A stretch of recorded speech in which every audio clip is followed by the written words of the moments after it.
Upward arrow 19 BK2, Appendix. Upward arrow. Contents Chapter 8 The Akli or Pulke, drink, God's contents General name, Sensen Todokden equals 400 rabbits. Area of worship, Mexico generally. Festival, the day Om Taktli, 2 rabbit, in the sign Ce Mazadal, 1 deer, a movable feast. Aspect and insignia. The constituent elements of the insignia of the Akli gods may be generally described as follows: 1.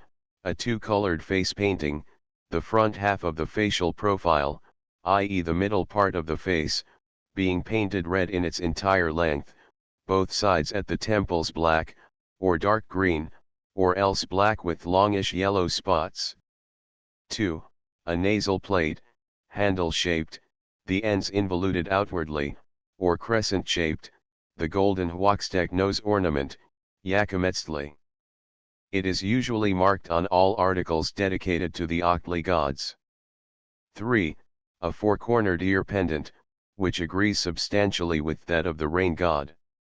4. A neck ornament falling far down, loose in texture, made of Malin alley grass fiber. 5. A crown of hair and feathers, such as is worn by the rain god, but here combined with the Kukaliwat and Catl, Quetzal's neck ornament made of dark feathers, with some projecting arara plumes. 6. A stone axe as a weapon. The most striking of these objects are the first two. So characteristic are they of the Akli gods, that a juxtaposition of red and black lines on a tilmatli is explained in the Codex 286 Malia as manta de dos conejos, or shoulder covering of the two rabbit Akli god. 1 Allusions to the Akli gods in general. Sahagan, speaking of the Akli gods 2, says that Tezcatlipoca 3 was the parent or brother of the rest, who were called Yalurtecatl, Isquitecatl, Akaliwa, Trilwa, Paitcatli, Toltecatl, Papastak, Tlaltekiwa, Omtaktli, Tepuztecatl, Kamapaleyukatl, and Kowatsankatl. One of the hymns in Sahagan's collection alludes as follows to the Akli gods: in Kalhuacan in Fear Fear has his home. The god in the palace, Tezcatlipoca, he was dealt with, therefore he wept, the fire wept. Not so, shall it be, saith he, the god was dealt with, therefore he wept. The god in the palace Axalaco, he was dealt with, therefore he wept. Not so, shall it be, saith he, the god was dealt with, therefore he wept. I have followed Sealer's translation of this hymn, but, like him, can glean little from it. It seems to me to allude vaguely to the cutting of the agave plant, and the consequent withdrawal of the sap from which Akli is made. A report on the Huaxtec territory dated 1579 evidently relates to the Akli gods. It states that, they related another fable, that they had two other effigies as gods, one called Omedoktli, who is the god of wine, the other Tezcatlipoca, which is the name of the most exalted idol worshipped by them, and with these they had painted the figure of a woman named Hitonantzin, that is, our Great Mother, because they said she was the mother 287 of all those gods or demons. And those four above-mentioned male demons, they related, had killed this Great Mother, founding with her the institution of human sacrifice, and taking her heart out of her breast and presenting it to the sun.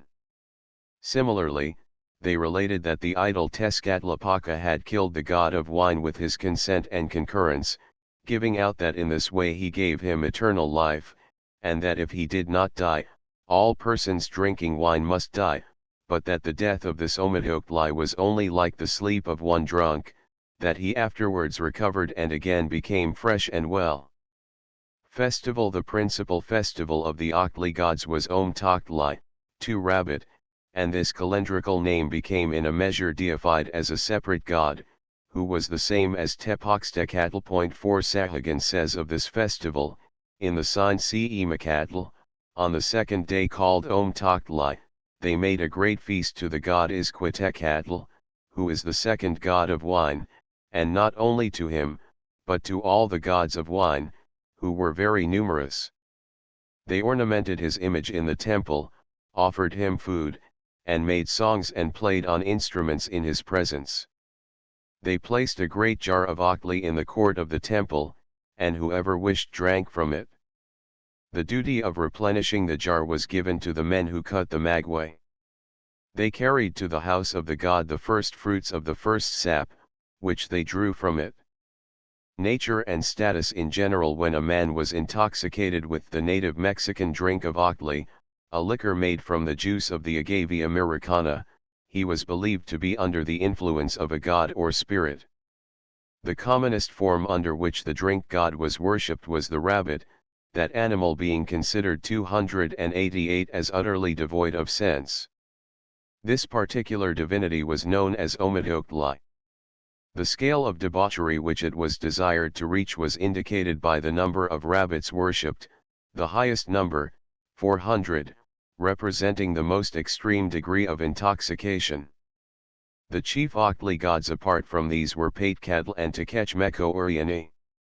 If the drunkard desired to escape the perils of accidental hanging during intoxication, it was necessary to sacrifice to the latter, but if death by drowning was apprehended, Titlawayani, the deity who hurried drunkards to a watery grave, was placated.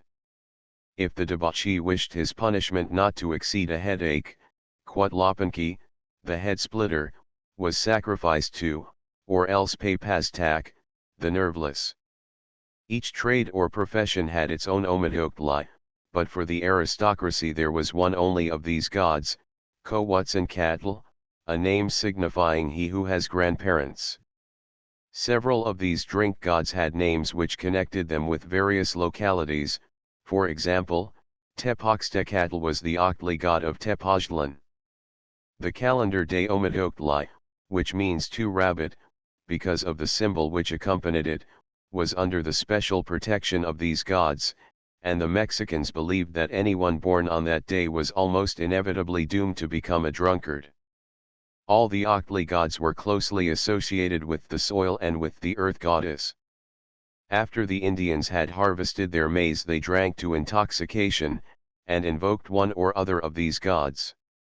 On the whole it is safe to infer that they were originally deities of local husbandry who imparted virtue to the soil as Akli imparted strength and courage to the warrior. Many of the titles of these deities are derived from place names, as Akalua, Calhuatzancatl, Camalpanicatl, etc., and this widespread denomination would seem to show that their worship must have been established at an early period, and that each seems to represent a section of the population of Mexico. Their relation with the moon is plain. A rabbit dwelt therein, and they were rabbit gods. They seem to have been connected in a measure with the 289 cult of fire. Betancourt states that the natives in his day, when they had brewed the new Akli, and it was ready to be drunk, first built a fire, walked round it in procession, and threw some of the new liquor into the flames, chanting the while an invocation to Tezcatlipoca to descend and be present with them. 5 Duran says that the Akli was a favorite offering to the gods, and especially to the god of fire. Sometimes it was placed before a fire in vases, sometimes it was scattered upon the flames with a brush, at other times it was poured out around the fireplace. 6 Sahagan also states that the liquor was poured on the hearth at 4 separate points. 7 Jacinto de la Serna describes the same ceremony as current in his day. 8 The invocation ran, "Shining rose, light-giving rose, receive and rejoice my heart." May not this connection with fire have arisen out of some such train of thought as connected the lightning with the sacred oak of Zeus? In his Ascent of Olympus, Dr. Rendell Harris has shown that the oak was regarded as the animistic repository of the thunder, and therefore of the heavenly fire. May not the ubiquitous and overshadowing maguey plant, from which the Akli sap was taken, have had a like significance for the Mexicans? The principal Akli gods may now be examined more particularly. Contents Tezcatlipoca equals mirror covered with straw area of worship, She Shimek territory. Relationship, husband of Kotlakua. Aspect and insignia. A stone figure of this god from Tacubaya shows him in the recumbent position often observed in the statues of the Akli gods, and holding a large Akli jar on his stomach. A headdress resembling that of an Arab covers the head, and from underneath it descend the strands of what seems to 290 be a wig. What appears to be a serpent motif, the ends of which are square in form, encircles the eyes almost like a pair of spectacles, and he wears the usual lunar nose plug of the Akli deities. An elaborate necklace, wristlets, and leg pieces of precious stones are worn, and the underside of the statue is incised to represent the ripples of water and is covered with representations of marine animals and shells. Myth. A passage in a report on the Huaxtec territory, dated 1579, states that Tezcatlipoca was killed and revived by Tezcatlipoca, by which act the drunkard's sleep became harmless in the future for men. The passage runs, they related that the idol Tezcatlipoca had killed the god of wine with his consent and concurrence, giving out that in this way he gave him eternal life, and that if he did not die, all persons drinking wine must die, but that the death of this Ometeotli was only like the sleep of one drunk, that he afterwards recovered and again became fresh and well. Festival's allusion is made to Betancourt's mention of a special ceremony to Tezcatlipoca on the preceding page. Priesthood. Sahagan says 9 that a priest called by the same name as the god was charged with the preparations for the festival of Tepalhuatl, in which 4 victims, one of whom bore the name of Mayol, an Akli goddess, were slain. See Tlaloc festivals. Nature and status. Tezcatlipoca appears to have been the god of intoxication par excellence, father of the other Akli gods, to whom special invocation was made when the new liquor was brewed. 291 Contents. Tezcatlipoca equals he of the axe area of worship, She Shimek quarter of Amantlan, Mexico. Tepoztlan in Cuernavaca. Symbol, the copper axe. Appearance and insignia. In the Codex Malayabeciano, Tepoztecatl is pictured as wearing the peculiar nose plug of the Akli gods, the motif of which reappears on his shield. He is crowned with a panache from which leaves sprout, and lunar and stellar symbols appear here and there in his insignia. He carries the copper axe symbolical of the Akli gods, and wears the Malan Ali herb necklace. Temple. The best known temple of Tepoztecatl is that at Tepoztlan, so fully described by Sealer, see Bulletin 28 of U.S. Bureau of Ethnology, pages 341 ff, and Professor Marshall H. Saville, PROC of America Association for the Advancement of Sciences, Volume 8 of the Bulletins of the American Museum of Natural History. Nature and status. Tepoztecatl was the Akli god of the She Shimek people of the quarter, or barrio, of Amantlan, in the city of Mexico Tenochtitlan. His idol was placed beside that of others in the holy place of that quarter, which boasted another Akli god, Makultoctli. One of the captives slain in the month Tepalhuatli, at the temple called Sensen Totoktan Intiapan, was named after him. The interpreter of the Codex Malayabeciano, speaking of Tepoztecatl, says, "This is the representative of a great iniquity which was the custom in a village named Tepoztlan, namely when an Indian died in a state of intoxication, the others of this village made a great feast to him, holding in their hands copper axes, which were used to fell wood." 292 The question arises, in what manner was the axe connected with the Akli god? The axe is, of course, the implement of the Tlaloc, or rain gods, and of the Chic, or rain gods of Yucatan. Therefore, I take it, the axe of Tepoztecatl gives him a certain pluvial significance, which the Akli gods as strengtheners of the soil, the deities who gave courage to the earth, undoubtedly possessed. Contents. Patecatl equals he from the land of the medicines area of worship, originally the Huaxtec country. Relationship, husband of Mayol. Calendar place, Lord of the 12th day, Malin Ali. Lord of the 11th week, CEO Zamatli. The Octli gods. Tephoxtecatl. From Codex Malayabeciano, 1 FOL, sheet 37. Aspect and insignia Codex Borgia sheet 57, he sits opposite Tlazolteotl and wears a crescent-shaped Huaxtec nasal ornament, and on his breast a remarkable comma-shaped curved ornament which is, perhaps, a piece of a large spiral snail's shell, and which is peculiar to Paitcatl and Tlazolteotl. He has the half-black, half-light face of the Octli gods. He wears Quetzalcoatl's fan-like nape adornment, the fillet of unspun cotton distinctive of Tlazolteotl, and an ear-plug of the same material. He holds a stone hatchet, which is the symbol and weapon of the Octli gods, painted blue to indicate nephrite or some such stone. Sheet 13, he wears a fillet which affects the form of the Mexican royal crown, consisting of white fur with an ape's head set on the frontal side, evidently a barbaric ornament peculiar to the district whence he came. Codex Fijurvari sheet 35, here he wears a wedge-shaped Huaxtec cap, painted blue and red, and a disc-shaped shell on his breast. His earring is formed of a trapezan ray motif, like those on the stone head of Coyolxauhqui. The ends of his loincloth are rounded like Quetzalcoatl's. Sheet 90, he wears a breast ornament consisting of a black, leaf-shaped, obsidian knife. 293 Aventonalametal he holds in his left hand some spikes of the agave leaf, and in his right hand Quetzalcoatl's throwing stick, which is involuted snail fashion at the end and painted with a stellar design.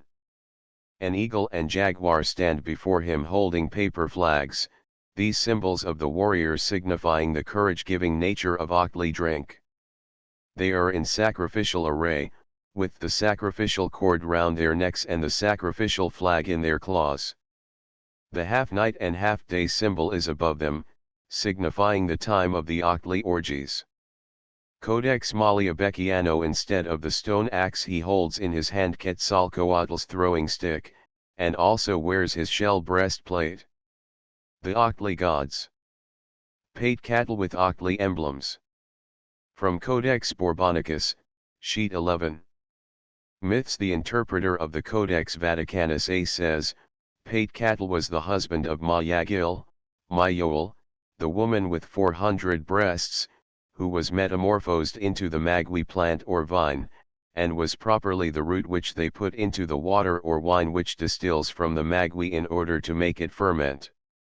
And the unhappy man to whose industry the art of making wine by causing fermentation by means of this root was due, was afterwards worshipped as a god. The interpreter of the Codex Telluriano-Romensis states that, Paitcatl was the god of these 13 days, and of a kind of root which they put into wine, the opactli or peyote, since without this root no quantity of wine, no matter how much they drank, would produce intoxication. Paitcatl taught them the art of making wine, for wine was made according to his instructions, and as men when under the influence of wine are valiant, so they supposed that those who were born during this period would be courageous. They considered these 13 days all as fortunate, for Paitcatl, the god of wine, the husband of Mayakel, who was otherwise called Sipaquitona, he who was saved from the deluge, ruled over them. They placed the eagle and the lion near him as a sign that their sons would be valiant men. 294 Nature and status. Paitcatl was originally a Huaxtec god. Tradition said that the tribal ancestor of this people was the first drunkard. In the Sahagan Ms. Paitcatl is called the finder of the stalks and roots of which Octli is made, that is those roots which were added to the Octli to enhance its intoxicating or narcotic strength. Motolania states that those roots were called Ocipatli or Octli medicine, and the interpreter of the Codex Malayabeciano confirms the passage, as do the interpreters of the Codex Vaticanus A and the Codex Telluriano-Romensis. I fail to find corroboration elsewhere of the interpreter's statement that Paitcatl was saved from the deluge. He seems to me to bear a general resemblance to Apollo, as recently explained by Dr. Rendell Harris 10, that is, he seems to have been named in accordance with some conception of him in which he was thought of as coming from a land of medicines, in his case the Huaxtec country, which was also the Tlilantlapalan, the land of writing or of civilization. The herbal conception of many Greek and other deities, that is, their actual development from plants, the evolution of the god from the medicinal herb, is now well authenticated, as can be seen from a perusal of Dr. Harris's remarkable work. Nor is the proven development of many deities from mineral substances any less remarkable. Contents Mayol equals she of the Magway plant minor names, C equaltly equals 1 eagle. Sipactanal equals Sipactli Sunday. Calendar place, ruler of the 8th day, Taktli, of the 8th week, Ce Malin Ali. Symbols, the agave plant, the Oktli jug or vase. Compass direction, the lower region, or south. Relationship, one of the Oktli gods and the Tsitsai Mime, wife of Paitcatl. 295 Aspect and Insignia Codex Borgia Sheet 12, she is painted yellow, the women's color, and is seen issuing from an agave plant. In Sheet 16 she has the general aspect of Tlazalteotl, and her hair is bound up with a band of unspun cotton, a plug of which also hangs from her ear. About the mouth she is painted with black rubber, and as a nasal ornament wears the golden crescent. Her face is white, and her tippet and skirt are painted in the semblance of water, and both garments have a fringe of snail shells. She suckles a fish. Sheet 68, in this place she is represented as ruler of the 8th week. She has a two-colored face painting, the upper half yellow, and the lower green or blue. The Oktli color is represented in her garments, which are white. In the pictures of the Borgia group generally she is shown wearing the blue indented noseplate which is assigned to Xochiquetzal. In Codex Borgia generally she wears as a back device a quimitl after the style of Tlaloc, but colored white and blue or green. On her flame-colored locks she sometimes wears a jeweled chain with a conventional bird's head decorating the front of it, while the feather tuft on her head resembles that worn by the sun god in Codex Borgia, Sheet 15, and is intended to symbolize the fiery nature of the Oktli liquor. Aubentonalamadal Sheet 8, she is painted the color of the maize goddess and her maidens red. As a headdress she wears a bandage with a neck loop formed and colored like that of the goddess Chalcahuitlacu, and connected with a high crown. She bears a copal incense bag. Codex Vaticanus A she is shown with the upper half of her face yellow and the lower blue, thus depicting the typical two-colored face painting of the Oktli gods. On her head she wears the characteristic Oktli god's headdress, also worn by Tlaloc, and holds a drinking vessel brimming with Oktli. Codex Bourbonicus her face is blue with a few oblique lines after the style of the warrior's face paint. She wears as a headdress a bandage of unspun cotton, usually the characteristic of Tlazalteotl, spindles in her hair, a quail's wing and long plumes of a yellow color. In her hand she 296 bears a bunch of Oktli wort, a root which, if added to the agave liquor, makes its powers of intoxication more potent. Codex Vaticanus B sheets 31 and 89, she is represented wearing the headdress typical of Tlaloc and of the Oktli gods, a bandage colored white and blue, with knots to the right and left, which leaves these tips or tippets sticking out. Two large white and blue rosettes with similarly colored tassels depend by strings from the right and left of this bandage. Codex Fejerveri Meyer sheet 28, clothed in a yellow striped tippet like that of Chalcahuitlacu, with a border painted in the colors of the jewel, she lies in her agave plant. She is crowned with a wreath of flowers and wears a blue skirt. Codex Laude sheet 9, the agave plant rises from a turtle resting upon a dragon. Adjacent to this lie a copper hatchet and a throwing weapon, while in her hand she holds an Ockley bowl ornamented with gems and flowers. Secondary aspects: she is very often suggested by the Ockley jug, which in the Borgia group is represented as a big two-handed vessel standing on serpentine coils, while to it are attached votive papers of the type frequently offered to the Traliki, and bannerets are placed on the sides, on which the V-shaped point is depicted. The night and day symbol surmounts the whole. Though she is spoken of as having many breasts, the goddess is very rarely depicted in this manner. Myths: the interpreter of Codex Vaticanus A says of her, they feign that Mayagil was a woman with 400 breasts, and that the gods on account of her fruitfulness changed her into the Magui, from which they make wine. He also speaks of her as the mother of Cintiatal, remarking that all the gods had their origin from the vine which bears the grape, the maguey plant. The third interpreter of Codex Telluriano-Romensis calls 297 her Mayakel, who was otherwise called Sipaquitona, Sipactinal, and wife of Paitcatl. Nature and status: Mayol, as her name implies, is primarily a deity of the maguey plant. But evidence is not wanting that she also partakes of the nature of the earth goddess, as her occasional appearance in the insignia of Tlazalteotl and her wearing of the colors of the maize goddess would seem to show. As the wife of Paitcatl, the god from the land of medicines, she bears the ropes which symbolize the Ockley wort, the plant which gave a narcotic quality to the Ockley drink, and which was thought of as strangling or choking the drunkard. Her bounteousness of fertility was symbolized by the possession of 400 breasts, and in this she resembles the old mother goddess of Asia Minor. She has also affinities with Xochiquetzal and Sipactinal.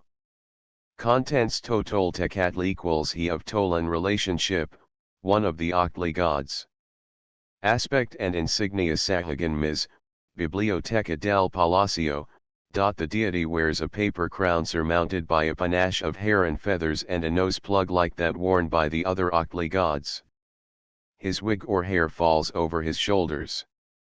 The upper part of his body is nude, but he wears a red bordered cloth round the head. His shield is a peculiar one, and Sahagan calls it a shield of the boat. In shape it is almost like a modern door, and from it depends what seem to be paper strips. He wears bands of some textile material, which are tied behind with knots round the leg, and he is shod with sandals. In his hand he carries the obsidian axe typical of the Ockley gods. He seems to have been a drink god of the Toltecs. Contents: Macultoctli equals 5 Rabbit area, Mexico. Compass direction, west. 298 Symbol, 5 Toctli sign. Relationship, one of the Itznaa. Mayol. From Codex Borgia, sheet 16. Macultoctli. From Sahagan Ms. CP 297. Todoktan, from Sahagan Ms. CP 298. The Ockley gods. Aspect and insignia: general in both Codex Vaticanus B and Codex Borgia he is painted a yellow color, but in Borgia very deep yellow, almost brown, to distinguish the rectangularly bordered yellow field which is seen in the neighborhood of the eye, and is characteristic of all the gods of the Macule series. In Codex Vaticanus B this process is reversed, the yellow field being painted a darker, grayer shade. In this Ms. 2, the god resembles Macule Kajkakwoutli, but has a bundle of stone knives before his mouth, and he wears at the frontal side of the head fillet of flour, from which stone knives project. On his breast is seen the eye, the original form of Tezcatlipoca's white ring, and on his upper arm he has a large armlet, painted a blue color. Sahagan Ms. The Sahagan Ms. describes him as having the hand motif in the region of the mouth. On the head is a feather helmet surmounted by a comb of feathers, and he wears a necklet of animal claws. A red bordered cloth is twisted round the hips. The sandals are white. The shield, which is described as a sun shield, is red, and has claw ornaments. The god carries an obsidian axe, and a staff with a heart inset and painted with quetzal feathers. Nature and status. From his possession of the hand symbol in the region of the mouth, Makultokli, the 5-rabbit, seems to me to be in some measure equated with the gods Makulksokitl and Kolitl, and thus partakes with them of the quality of a deity of pleasure and conviviality. Contents Todokten aspect and insignia Sahagan Miz. The face is painted in 2 different colors, and the head is surmounted by a crown of feathers. The god 299 wears the half-moon nose plug of the Oktli gods, and an ear plug made of paper. On his back he wears the wing of the red guacamaya, and he has a feather collar. A net cloth decorated with the figures of scorpions is hung round his hips. On his feet he wears bells and shells, and the sandals peculiar to the Oktli gods. The shield common to the Oktli gods hangs on his arm, and he carries in his hand the obsidian or copper axe with which they are usually represented. Nature and status Sahagan, BKI, C12, alludes to Todokten as the god of wine. He seems to me to be a personification of the Sensen Todokten, 400 or innumerable Oktli gods, a figure in which the entire body of drink gods seem to have become merged in the Aztec mind. Paitcatl. From Codex Vaticanus B, sheet 90.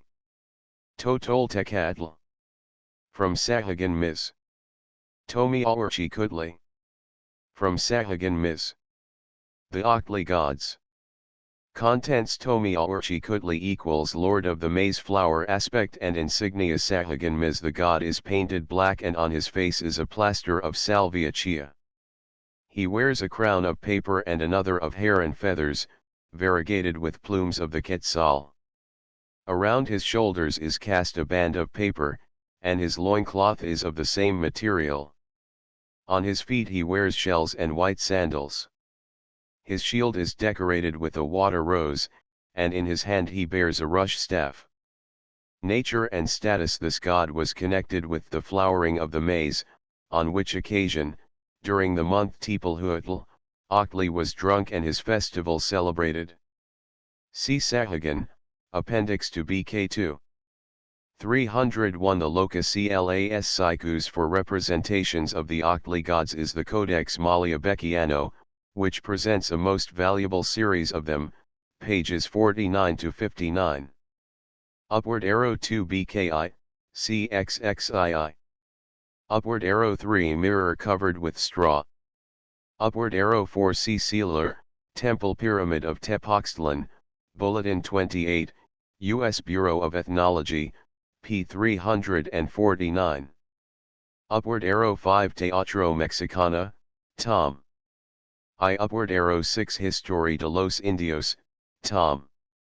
2, p. 240. Upward arrow 7 BKI, c. 13. Upward arrow 8 Manuel de los Ministros, p. 35. Upward arrow 9 BKI, Appendix. Upward arrow 10 In the Ascent of Olympus. Upward arrow. Contents Chapter 9 Stellar and Planetary Deities. Contents Tonatia equals the Sun. Area of Worship, Plateau of Anahuac. Minor names, Piltsintakutli equals Young Prince. Totek equals Our Chief. Zipilai equals the Turquoise Prince. Calendar Place, Third of the 9 Lords of the Night. Ruler of the 19th day count, Quiaurtl. Ruler of the day sign Ce Hachitl. Compass direction, upper region, the heavens, Lord of the East. Symbol, the sun disk, which he usually wears as a back ornament. Festivals, the 4th day, Naalan, in the sign Ce Ocelotl, movable feast. From Codex Borgia, sheet 70. From Codex Borbonicus, sheet 10. Forms of Tonatia. Aspect and insignia Codex Borgia sheet 9, his nose plug has the colors of the Chalcahuitl. The ornament attached to the nape and back is a large rosette or disc painted in the Chalcahuitl colors, as is the wrap which falls over the back. The ends of the loincloth also show the elements of this hieroglyph, and such a loincloth painting was usually indicative of the rank of the wearer in ancient Mexico. On his breast is a large gold disc. From his hollow ear plug depends a jeweled band, and his collar consists of a solar disc. Sheet 70, in this picture he is seated on a platform covered with a jaguar skin. His face paint and body paint are yellow, with a rectangular stripe from the end of the nose plug and above the eye across the forehead. His hair or wig is yellow, and is held by a jeweled band ornamented with a bird's head. His 301 headdress is further equipped with eagle's feathers, and 3 tasseled cords edged with cotton hang from it. On his breast lies the solar disc. The head of a gray parrot protrudes from his back, and on the face is a small red disc. Sheet 14, here he is depicted as a red Tezcatlipoca with the face paint of the sun god, but is without the small red disc on the face, having instead the small, 4-cornered white and red patch characteristic of the maize god of Xochipilli and Tonacatecutli. Codex Vaticanus B. Sheet 20, here he is painted with flame-colored hair, bound by a fillet, on the front of which is the usual bird's head ornament. His panache consists chiefly of 2 eagle's feathers, from which hang 2 long bands, one side of which is hairy as if formed of skin, and this may be taken as a characteristic sign of him in the manuscripts of the Codex Borgia group. His nose plug has a plate depending from it, which falls over the mouth, as in some representations of Tezcatlipoca, and on his breast he wears an ornament which recalls that worn by the fire god in this codex. In this Ms., as in Codex Borgia, he is represented as standing before a temple, with a burnt offering of wood and rubber in his hand, and here the temple is painted in the Chalcahuitl color elements, and its roof covered by jeweled discs. Sheet 94, in this picture he is shown as wearing a long, flame-like beard, which strongly resembles that worn by Quetzalcoatl and Tonacatecutli in some manuscripts, save that it is the color of fire. Aubengoupil Sheet 10, in this manuscript the upper portion of the face is light red, and the lower a darker red. The outer corner of the eye is encircled by 3 red lines, which are rounded. He wears a jeweled fillet, feathered crown, collar, breast ornament, butterfly's wing neck ornament, the net pouch of the hunting tribes, and the swordfish pattern sword. Mexican idea of sacrifice to the sun god. Codex Telluriano-Romensis, the face is yellow with no lines. He wears the fillet with turquoise jewels, and a wheel-shaped ornament at the nape of the neck, probably symbolic of the solar disk. Elsewhere in this Ms. he is red, wears the 302 solar disk on his back, and holds the Cotinga bird in one hand and a shield and a bundle of spears in the other. Codex Borbonicus, the face is half yellow, half red, and is surmounted by a flame-colored wig bound by the jeweled fillet with its usual ornament. Elsewhere in this codex he represents the sun by night, with the body and upper part of the face dark, no nasal rod, but a crescent like that of the earth goddess and the Octli gods. The sea snail's shell is above him, and the symbol of the eye in a dark patch. General as second member of the third row in Codex Borgia, Vaticanus B. and Fijrveri, he is recognized by his red body and face painting, and flame-colored hair bound up by a jeweled chain or strap, with the conventional bird figure on the frontal side. Wall paintings. Several lively paintings decorate the friezes executed on the walls of the palaces at Mitla, where the insignia of the god are given in the manner familiar throughout Mexico. The fillet with the bird's head frontal ornament, the peculiar disposition of the panache, and the necklace typical of the deity are all reproduced, and here serve to prove the widespread character of his worship. Myths. The myths dealing with the origin of the sun and the several epochs in which he reappeared under different forms have already been given in the chapter on cosmogony, and in the précis of the opening chapters of the Historia de los Mexicanos por sus Pinturas.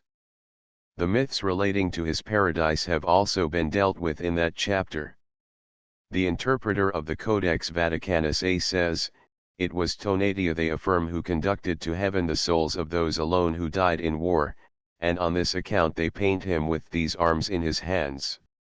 He sits as a conqueror, exactly opposite to the other who is near him, who is god of hell."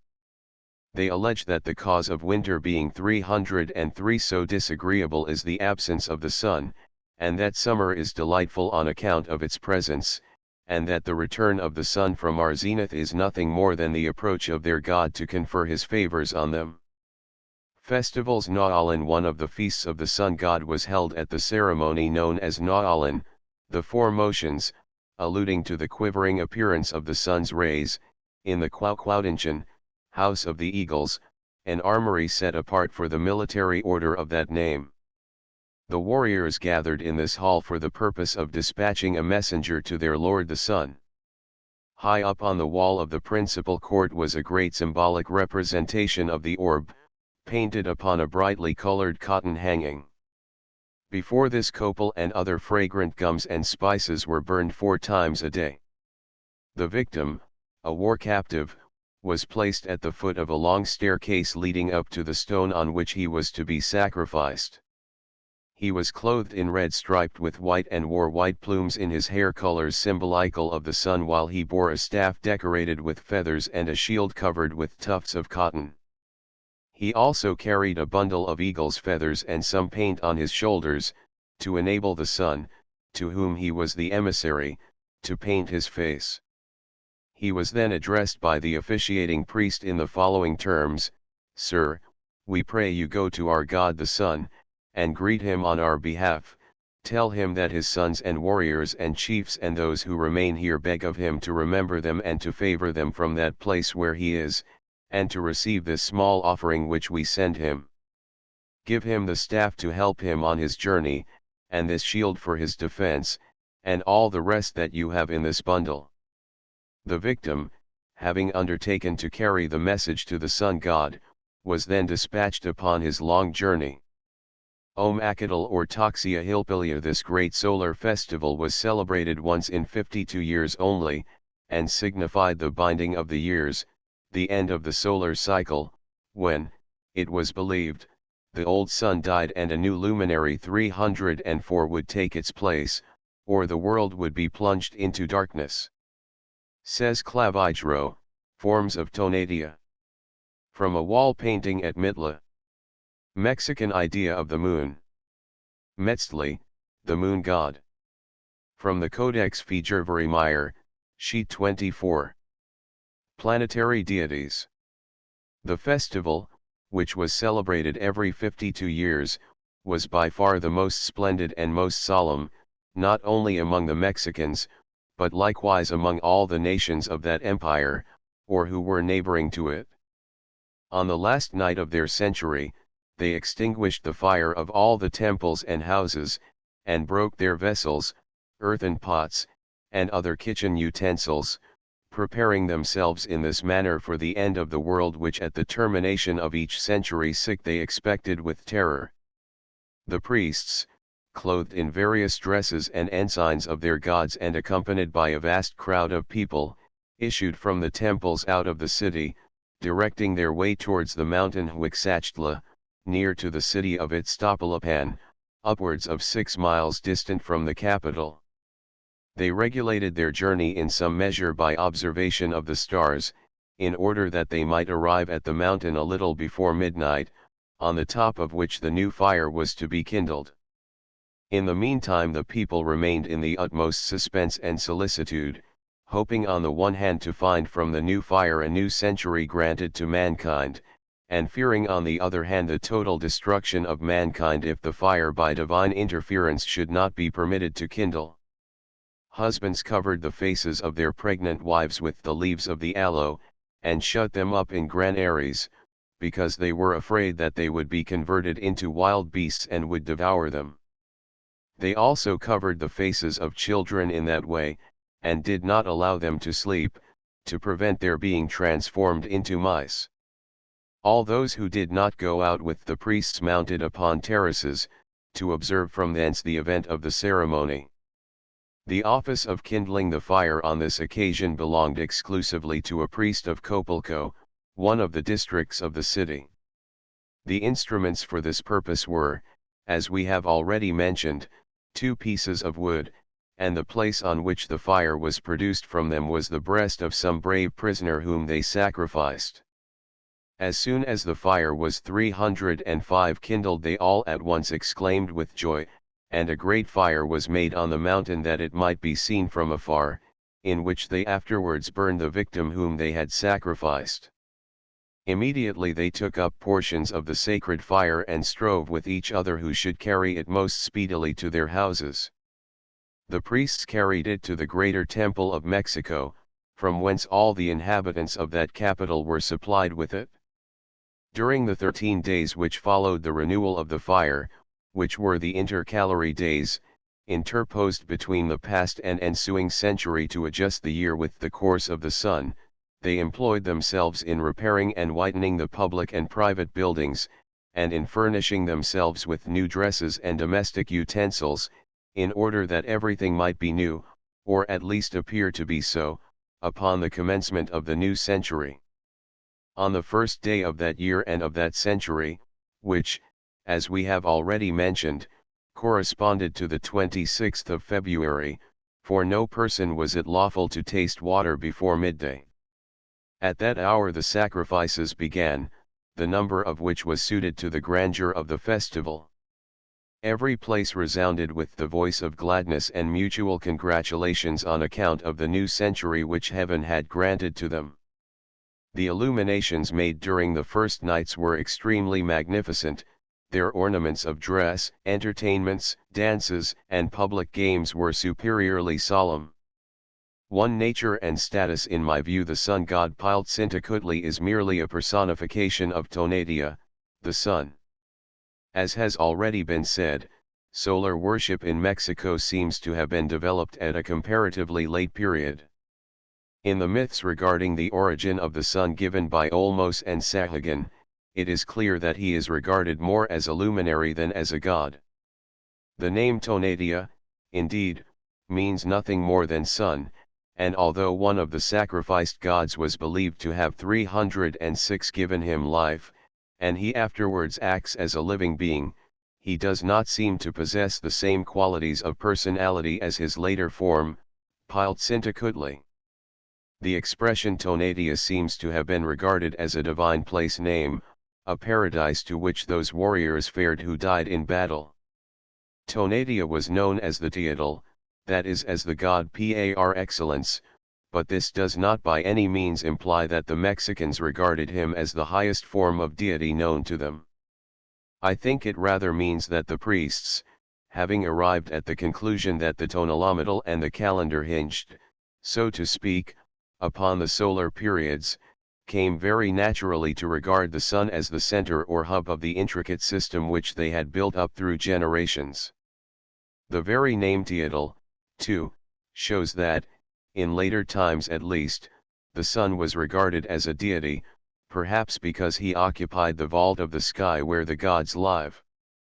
But above and beyond this we have to regard Mexican sun worship from an entirely different point of view. There is abundant evidence that the hunting tribes of the northern steppes, the Shishimec immigrants, possessed a primitive sun worship of their own. It may be, indeed, that it was from this that the worship of Tonatiuh sprang, and not from the consideration of calendric science, but the criteria we possess regarding this part of the question is at present much too scanty to permit of more precise statement. But if we know that sun worship obtained among the nomadic tribes of northern Mexico, we are somewhat ignorant of the precise form it took. One thing, however, seems certain, and that is that it was founded on the belief that the sun existed on the blood of animals, preferably deer, and that when these were scarce, on the blood of human beings. If blood offerings to the sun were to cease, it was thought that the luminary would grow weak, fail, and become extinguished, or else would visit his wrath upon humanity in some such manner as we read of in those myths which recount the recurrent catastrophes of fire, wind, deluge, and earthquakes which the wrathful luminary brought upon mankind. I 307 would, therefore, date the introduction of the solar worship proper into Mexico, and consequently that of human sacrifice, from the period of entry of those northern Xiximec peoples, who, entering the Valley of Mexico at an epoch shortly after the disintegration of the Toltec civilization, adopted an agricultural existence, and finding the supply of wild animals insufficient to meet the requirements of sacrifice, instituted the occasional immolation of human beings. This custom seems, indeed, to have already obtained in the case of the ritual of some of the native gods, for example, Tlaloc and the Earth Mother, and it may be, indeed, that the northern nomads drew the inspiration which prompted them to this evil practice from their more civilized neighbors.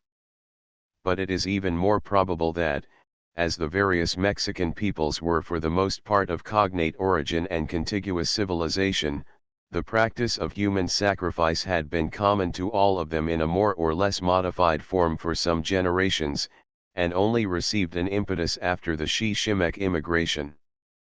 Against this view may be quoted the myth which refers the introduction of human sacrifice to a group of Huaxtec earth goddesses, Tlazalteotl and her sisters.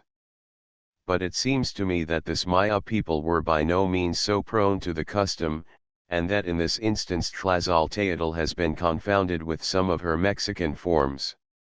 The process by which blood was thought of as being transformed into rain has already been fully described, and it but remains here to indicate that Tonatia is, in places, closely identified with the sign Atl, water, and is indeed one of the four rulers of the week beginning with the day one rain, probably because of the early belief that on one occasion the sun drank up all the water on earth and later disgorged it in floods. For the reason that he was regarded as existing on blood, the sun was thought of as the great patron of warriors, and has an intimate connection with both Huitzilopochtli and Tezcatlipoca.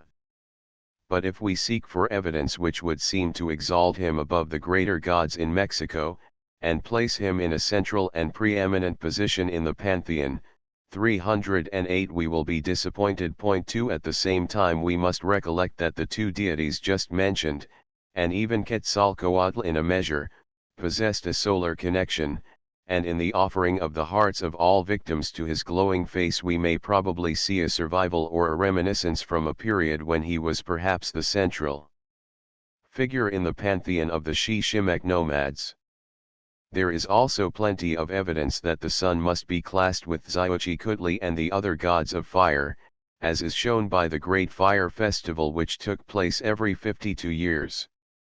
But the lack of data regarding the sun as a personalized deity rather than a divine luminary places us at a disadvantage in attempting to assess his precise nature and status in the Mexican pantheon, and considerable research is required before this can be essayed with any degree of confidence. Contents Metzli equals the moon, or Techiztecatl equals he from the sea snail symbol, bone-surrounded disk set in the night sky, containing a rabbit. Calendar place, ruler of the sixth day count, Mecastli. Ruler of the sixth tonalomedal division, Ce Mecastli. Ruler of the fifth night hour. Compass direction, south. Aspect and insignia Codex Borgia. In this codex he is shown as a female, old, with the gobber tooth or lip contraction indicative of extreme age. He is painted yellow, the color of women. The white of the clothing expresses the relatively dull hue of the luminary when compared with the sun. Codex Vaticanus B. Here he is old and white-haired, and is pictured as a priest with the marine snail's shell on his brow. The body color is blue, as is the face, on sheet 30, but on sheet 88, half blue, half red, as in the Codex Fejerveri 309 picture of Mixcoatl. On sheet 30 he is figured with a long beard and wears Cochipilli's ornaments. Aubentonalamadal in this place he is represented by Tezcatlipoca. Codex Fejervary sheet 24, here he is pictured as an old god with a long beard.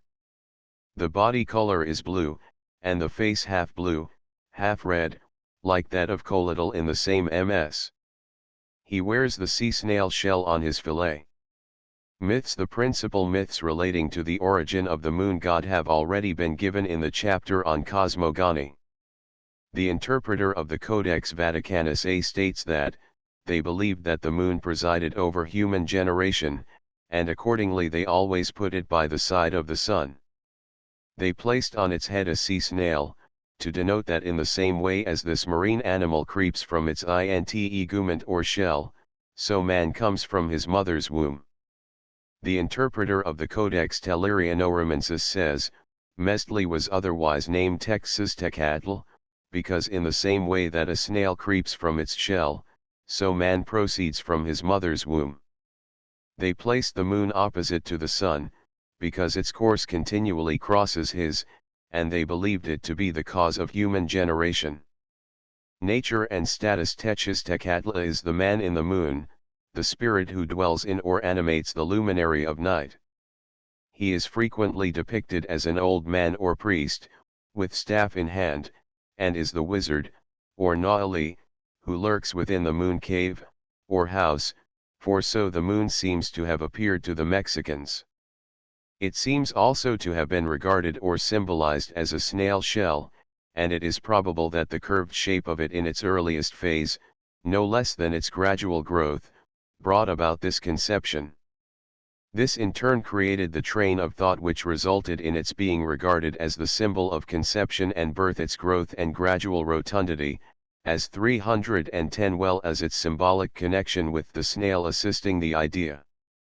As the wizard of night concealed within his cavern, Tezcatl was identified with Tezcatlipoca, the sorcerer par excellence, the magician who held sway over the dreaded hours of darkness. The moon had also a connection with Chalcahuitlacu and the Octli gods, which is dealt with in the sections relating to those deities. Contents. Mixcoatl is Tak Mixcoatl or Camaxtli, as Mixcoatl equals cloud serpent, area of worship, Xiximec country, Mexico. Tenochtitlan, Tlaxcalan. Minor names, is Tak Mixcoatl. Camaxtli. Relationship, one of the Tzitzai Mime, father of Huitzilopochtli, husband of Izaquai. Festival, Kekali, the 14th month. Compass direction, north. From Codex Borgia, sheet 25. From Codex Magliabechiano, 3 folio, sheet 42.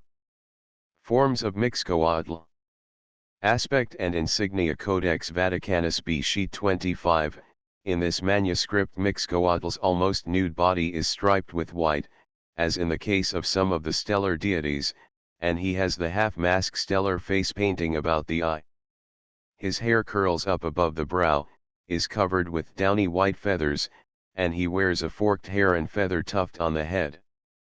On sheet 37 his effigy is accompanied by the symbolical weapons of war. Codex Borgia sheet 50, right-hand corner, lower portion, the representation in this place is almost identical with that in Codex Vaticanus B, sheet 25. On sheet 15 the god has the implements of war and a small hand flag, and wears a blue metal breastplate set in gold, from which depends a Chalcahuitl jewel. Codex Fejervary sheet 41, Mixcoatl is here depicted with body color half blue, half red, the black domino stellar painting about the eye, his hair puffed up above the brow and surmounted by the warrior's adornment. The body painting in this place is merely a variant 311 of the striped color, perhaps indicating the twilight. As god of the hunting tribes, he is naked like the hunter, and has an ear-plug made from a deer's foot. He is armed with a throwing stick, Atlatl. From a wall painting at Mitla, Palace I. From Codex Borgia, sheet 80. From Codex Vaticanus B, sheet 70. Iztac Mixcoatl. From Codex Borgia. Forms of Mixcoatl. Wall paintings on the west side of the court of Palace I at Mitla are certain fragments, some of which undoubtedly represent Mixcoatl in his different phases. In the first of these he is represented as wearing a white wig surmounted by tufts of down in which arrows are stuck. On his face he has the familiar domino painting, he is bearded, and his nose plug is of a peculiar character, somewhat unfamiliar and expressing a serpentine motif. He wears a collar with sharp stellar edges. The fifth figure to the right from this once more represents him in the same guise, only that in his left hand he holds the atlatl, or spear thrower. His peculiarly stellar character has not been lost upon the artist who executed these paintings, as the stellar eye motif decorates the top of the frieze on which they appear. Not far away is seen the deer usually associated with him. Statuary and paintings. An interesting stone figure of Mixcoatl was discovered in the ruins of the Castillo de Tio, to the west of the pyramid.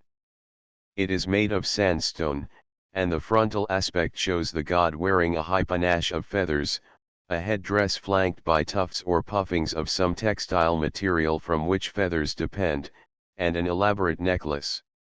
The skirt, the upper part of which is V-shaped, hangs down to the ankles, and is tied up behind in a double knot.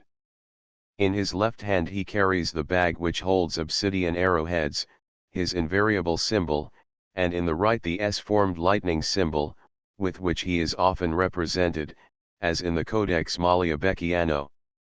Another relief from the same site shows him carrying the same symbols.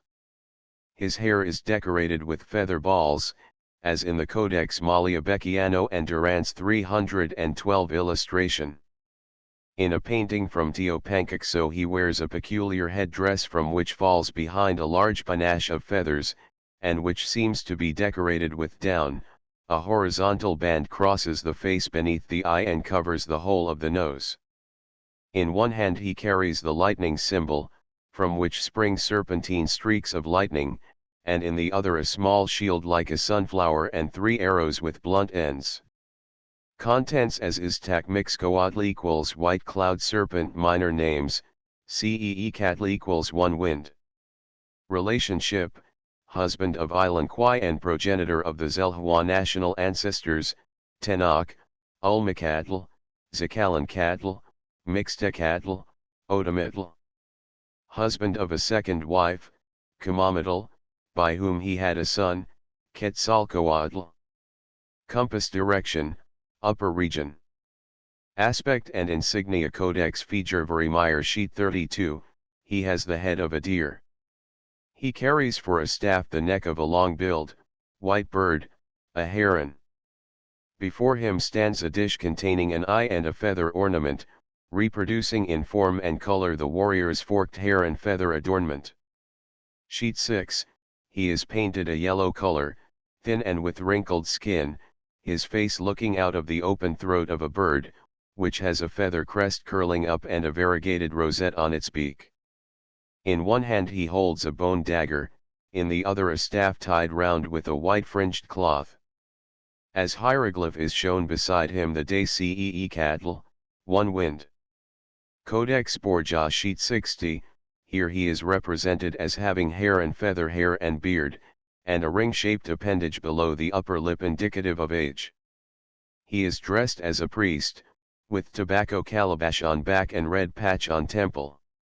He holds in one hand a staff bent like a heron's neck, and in the other a bunch of Malin alley grass.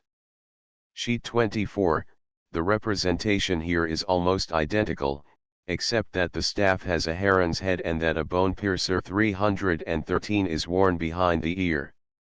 In both pictures he wears a curious back device, recalling that on the rattle staff of Quetzalcoatl. In some places he wears a helmet mask like the head of a deer. Contents as Kamaxtli area of worship, Tlaxcalan and Huaxotzinco. Festival, Ceecatl, movable feast. Relationship, brother of Huitzilopochtli, and probably a local variant of him.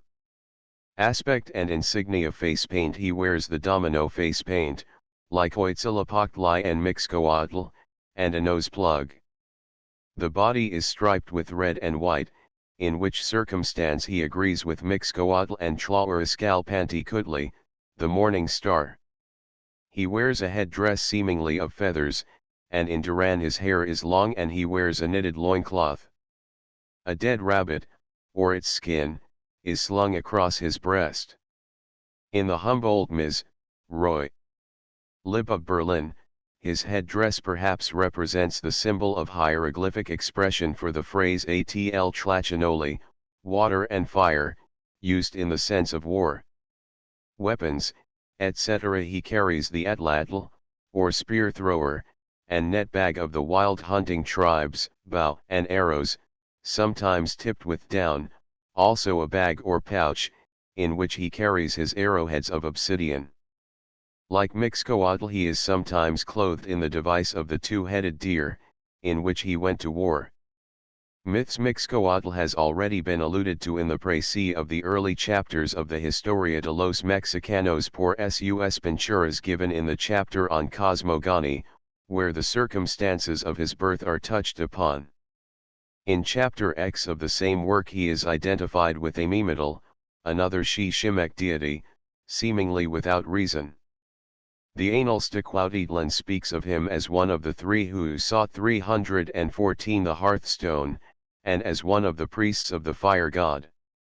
As Iztac Mixcoatl, according to Motolinía 3, he dwelt with his wife, Ilanquai, in Chicamaztac, the land of the seven caves, the primeval land of the tribes, and from them sprang the forefathers of the natives.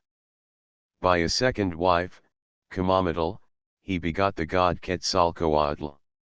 In the Tlaxcaltec legend reproduced in the Historia de los Mexicanos por sus Pinturas, mention is made of a two-headed deer which fell from heaven and was honored as a god by the people of Cuitlahuac, and it is told how, clothed in its form or disguise, Camaxtli or Mixcoatl subdued the surrounding tribes. Iztac Mixcoatl was, indeed, the Shishimic Adam, the father of the tribe. A hymn to the gods of the hunt, of whom Mixcoatl was the chief, is as follows: Song of the cloud serpents: I out of the seven caverns he sprung, was born. 2 Out of the land of the prickly plant he sprung. 3 I came down, was born, I came down with my spear made of the prickly plant. I came down with my spear of the prickly plant. 4 I came down with my net bag. I seize him, and I seize him, and he is seized. 315 Festival: the great festival of Mixcoatl was the hunt drive in the month Kekali. Sahagan says of this observance: 5, Kekali was the name of the 14th month, Mixcoatl being honored with festivals. Arrows and darts for use in war were made, and many slaves were slaughtered in honor of this god. During the 5 days spent in making the arrows, everyone slit their ears and rubbed their temples with the blood thus drawn. Penance was supposed to be thus performed before the deer hunting commenced. Those who did not slit themselves were deprived of their cloaks as tribute. During these days no man cohabited with his wife, and the aged abstained from the use of pulque, as penance was being performed. The 4 days employed in the making of arrows and darts being ended, smaller arrows were made and tied in bundles of 4, to which were added 4 pine torches. These were placed as offerings upon the graves of the dead, besides 2 tamali to each bundle.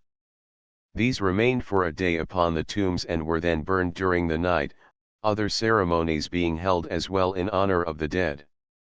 On the 10th day of this month the Mexicans and the Tlatlilxa resorted together to the mountain of Cacatepec, which they called their mother. On reaching it they constructed thatched huts, lighted large fires, and spent the day in absolute idleness. Next morning they breakfasted and went out together into the country. There they spread themselves out in a circular line, in which were enclosed a large number of animals, deer, rabbits, and others, they gradually approached them so as to enmesh them in a small space, and the hunt then began, each one taking what he could. After the hunt, captives and slaves were slaughtered in the temple called Tlamatsinko. They were bound hand and foot and were carried up the temple stairs in the same fashion as a deer is carried by its four legs when taken to the butcher. They were put to death with great ceremony. The man and the woman who represented the image of 316 Mixcoatl and his companion were slain in another temple, which was called Mixcotiopan. Several other rites were performed. Of this festival Acosta gives a slightly different version. The feast they made was pleasant and in this sort, they sounded a trumpet at break of day, at the sound whereof they all assembled with their bows, arrows, nets, and other instruments for hunting, then they went in procession with their idol, being followed by a great number of people to a high mountain, upon the top whereof they had made a bower of leaves, and in the midst thereof an altar richly decked, whereupon they placed the idol. They marched with a great bruit of trumpets, cornets, flutes and drums, and being come unto the place they environed this mountain on all sides, putting fire to it on all parts, by means of which many beasts flew forth, as stags, conies, hares, foxes and wolves, which went to the top flying from the fire.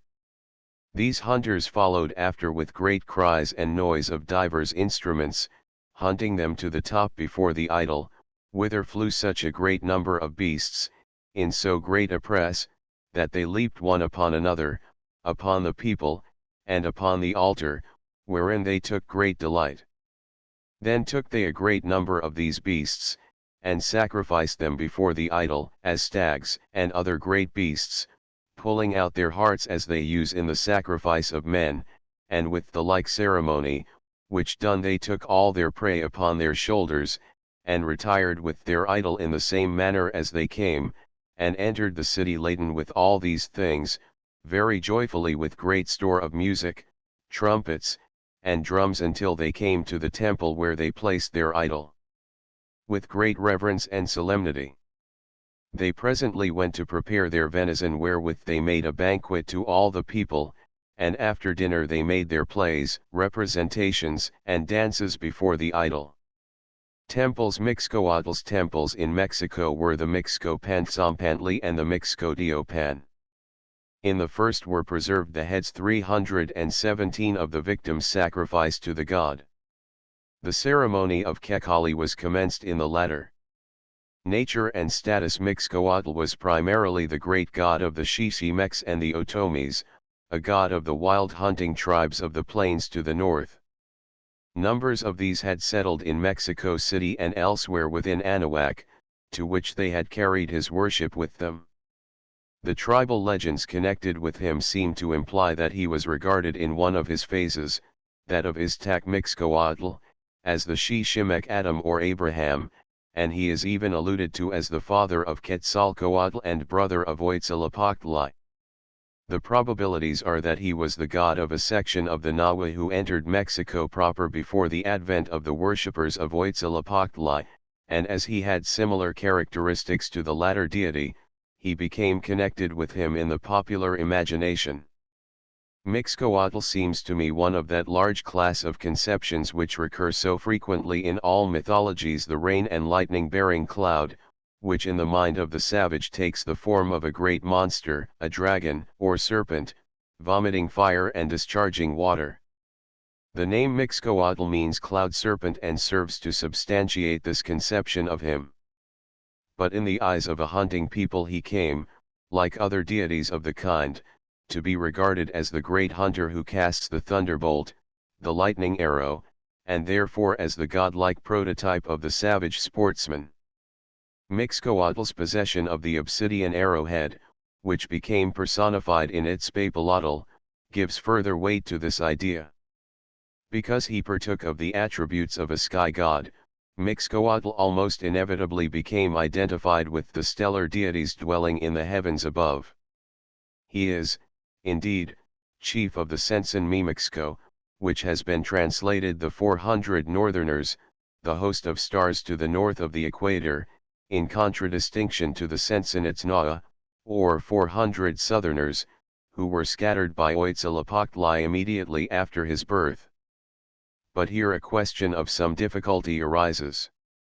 Itzna'a may correctly 318 be translated southerners, whereas Mimixco can scarcely be rendered otherwise than as the plural of cloud serpent. The insignia of these latter deities, however, are certainly stellar. They wear the stellar face mask and are in every way to be connected with the stars. It is clear, too, that Mixcoatl in one of his manifestations must be connected with the morning star. But I take this connection, as in the case of Quetzalcoatl, to have arisen at a period comparatively late. Again, we frequently find in Mexican myth that the stars are regarded as serpentine in character, and indeed, as in the case of the Tzitzai mime, partake of insect characteristics. Mixcoatl is the expression in use at the present time among the natives of Mexico for the tropical whirlwind 6, obviously a much later conception of his nature, and one more intimately connected with that of Tezcatlipoca, as I have attempted to show in the passages relating to that god, and to Quetzalcoatl. There is, indeed, a strong resemblance between Mixcoatl and Tezcatlipoca, both of whom are connected with obsidian, and carry the hunter's bag of obsidian darts. Mixcoatl's festival is obviously one of considerable antiquity. As practiced in Mexico Tenochtitlan, it was obviously a reminiscence of the great communal hunt. Its sacrifice of women in the place of deer, the victims being carried up the temple stairs in the same fashion as a deer is carried by its four legs when taken to the butcher, is obviously a substitution in more civilized times of human for deer sacrifice, either because the animals of the hunt were not so easily obtained or for the reason that the idea of human sacrifice had so thoroughly interpenetrated Mexican religious usage as to render the older form unacceptable, merely retaining its broader characteristics. It has also a strong resemblance to those medicine hunts until recently practiced by the Indians of North America, and in the Zuni mysteries of today, a procuring of magical virtue for the arrows which were made during the first 5 days of the festival, and smaller models of which were offered up on the graves of the dead. Mixcoatl's 319 wife Izaquai is a deer and, as we have seen, the deer was the disguise of his surrogate, Camaxtli. The deer is the animal connected in the barbarian mind with the quest for water or food. Where the deer migrated in search for these, the savage must follow. The animals which compose the staple food supply of savages are frequently regarded as their gods. In America, on the introduction of later anthropomorphic deities, the animal forms are frequently conceived of as the mates of these, perhaps one explanation of the belief in descent from animal forms. Because of his connection with the lightning, Mixcoatl was also god of the fire twirler, the apparatus with which fire was made, and he appears in this character during the fire festival. Contents Tlahuariscalpanti Kutli equals Lord of the House of the Dawn, area of worship, Mexico, Toltec.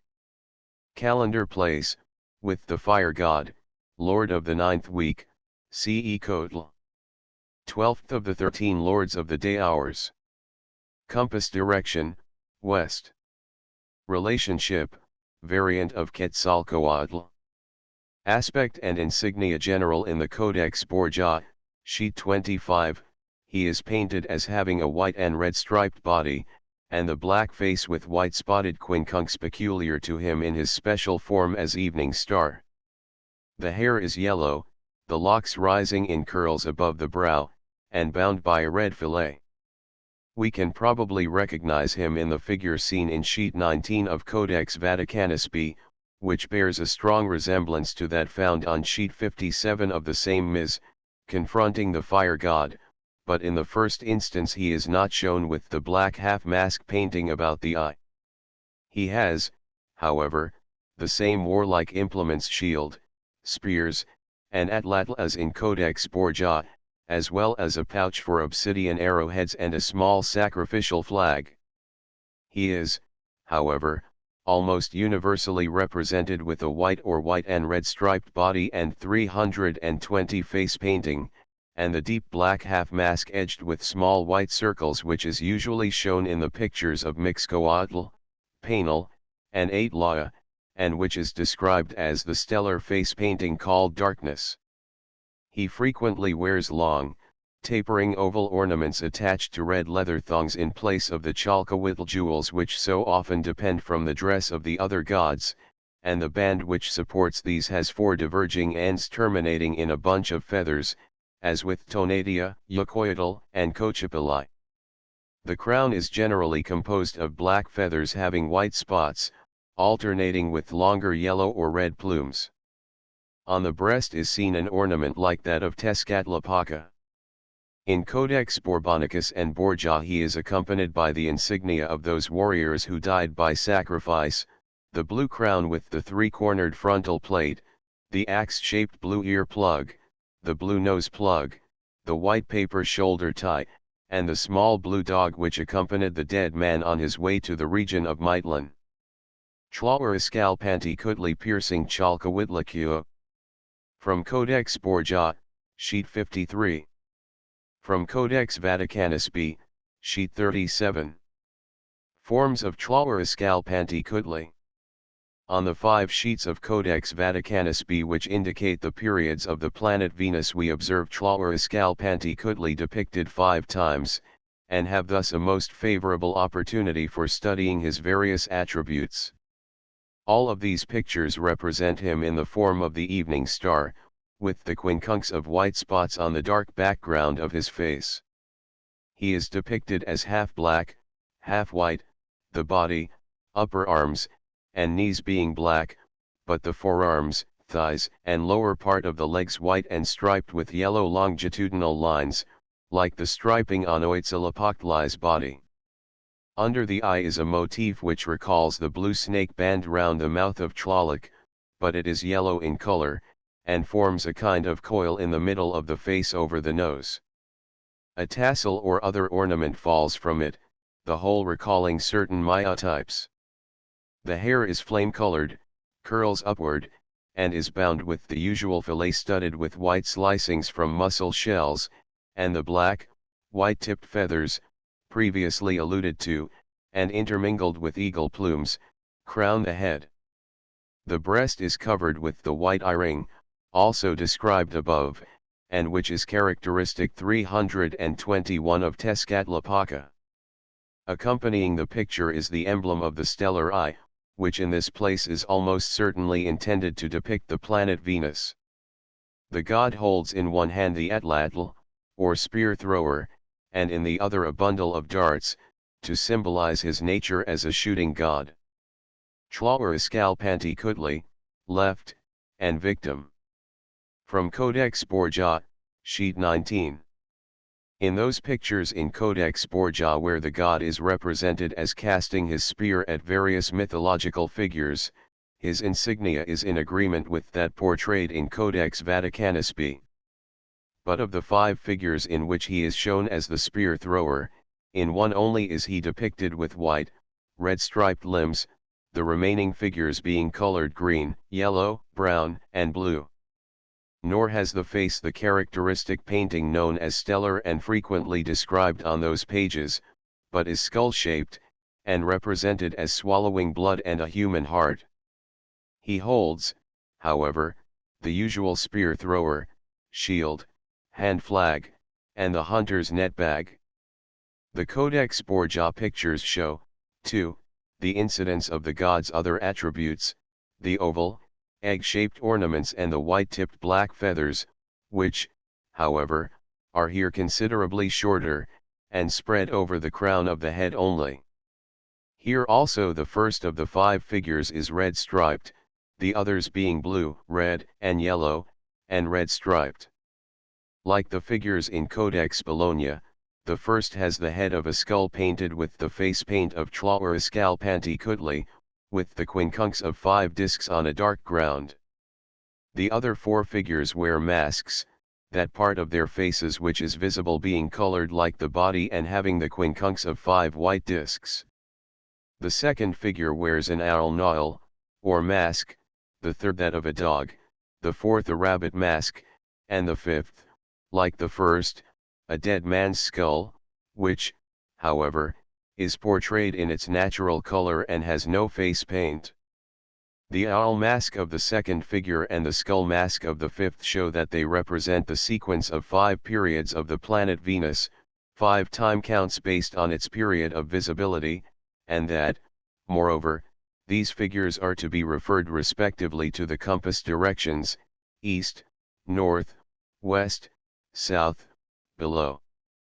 The Codex Fegerveri figure differs from the other representations, the face being painted white 322 with yellow stripes, like the rest of the body and limbs. But that this figure is in reality identical with those of the other manuscripts is proved by the quincunx of white spots disposed in the same manner as in the Codex Vaticanus B figure, by the 3 curly locks on the brow, and by the star-like eye worn by the god on his breast. In Codex Borgia are shown a sacrificial cord and 2 small paper flags. In Codex Fegerveri we see a shield with feather appendage, and 1 paper flag, which is evidently intended to appear in the ritual of the death by sacrifice. Tlahuariscalpantecutli was for the Mexicans an indication of the warrior's death, that is, sacrificial death. In Codex Telluriano-Romensis the hair is plastered with white downy feathers, and round the neck is slung the estomacatl, the hair and feather cord, the whole indicating the insignia of the victim about to be sacrificed after ceremonial combat. He wears a skull as helmet mask in this MS. In the Ogungupiltonalamadal Tlahuariscalpantecutli wears a rod-shaped nose plug and the blue breastplate of the fire god. Nature and status. This god, as Sealer indicates 7, is a variant of the planet Venus, the morning star, who was regarded as the shooting god and who was perhaps identical with Mixcoatl. The Analstaquautitlan says that, when he appears he strikes various classes of people with his rays, shoots them, sheds his light on them, and these several types of people thus shot are clearly to be seen in Codex Borgia, and in the corresponding places of the other manuscripts, where their sequence is, however, varied. That they stand in relation to the quarters of the heavens there can be no doubt, but these quarters vary with the several codices. Thus in Codex Borgia we find the jaguar occupying the north, while in Vaticanus B and Bologna we find it occupying the fifth or downward direction, and in this varying arrangement we probably see differences 323 of local conception.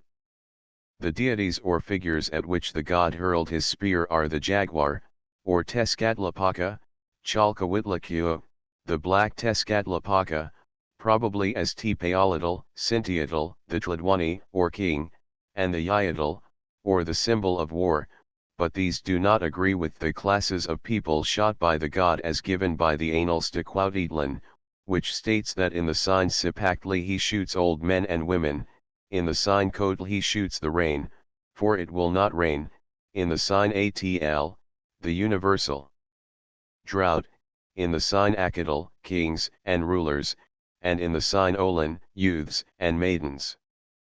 This seems to me to indicate not so much that the god was identical with Mixcoatl, as Sealer states, although he may have had connections with this deity, but that he typifies in some manner the evil influences of the rays of the planet Venus at certain times of the year. We know that the Mexicans, like many other peoples, believed that the stars emanated influences good and bad, and as Sealer himself states in his essay on the Venus period in Picture Writing, 8, it is possible that we have on these pages simply an astrological speculation arising from superstitious fear of the influence of the light of this powerful planet. By natural association of ideas the rays of light emitted by the sun or other luminous bodies are imagined to be darts or arrows which are shot in all directions by the luminous body. The more the rays are perceived to be productive of discomfort or injury, so much the more fittingly does this apply. In this way the abstract noun mayatl or mayotli with the meaning ray of light is derived from the Mexican word mitl, arrow, thus Mayatli is the arrow which belongs by nature to a body sending forth arrows, a luminous body. When the planet appeared anew in the heavens, smoke vents and chimneys were stopped up lest the light should penetrate into the house. It is hardly possible to see anything else in these figures struck by the spear than augural speculations regarding the influence of the light from the planet suggested by the initial signs of the period. Seeler also points out that we possess the analogy of the periods in which 324 the Sayuatidio, or spectre women, sent down similar baleful influences from above. Contents Koyal Zalurki equals painted with Bel's relationship, daughter of Kotlakua, sister of Oitzalapaktli and the Sensanutsnaa. Aspect and insignia stone head from Great Temple of Mexico. This represents her as having on both cheeks the sign for gold and bells, hence the face of this head is really painted, Zalurki, with bells, Koyali. As a nose ornament she has a peculiar pendant, consisting of a trapezoidal figure and a ray, the motif of which is partially repeated in her earrings. Her headdress is a small, close-fitting cap, the front of which is embroidered in a downy feather ball pattern. Myths. The myth which describes her enmity to her mother, Kotlakua, and her slaughter by her brother Oitzalapaktli, has already been recounted in the section dealing with the latter god. Nature and status. Koyal Zalurki's insignia, as seen in the stone head of her from the Great Temple of Mexico, is unquestionably that of a lunar goddess. Moreover, the terms of the myth referred to above make it plain that she represented the moon, who is slain by the first blow of the Xiuhcoatl, or fire snake, the dawn. The fact that she was the only sister of the 400 stars, Sensanutsnaa, probably implies her lunar significance.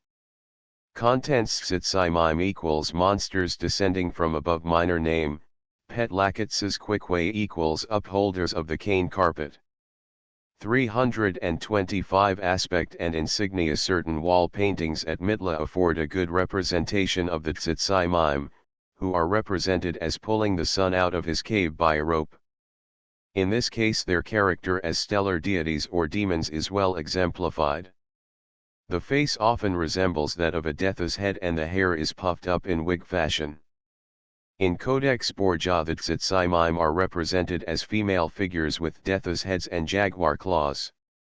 The insects pictured in the Codex Borbonicus are unquestionably representations of the Tsitsimaim gods in their demon forms. Myths. The interpreter of the Codex Vaticanus A equates them with the gods of Mitlampa, or Hades, but his contemporary who edited the Codex Tellurianus says of them, the proper significance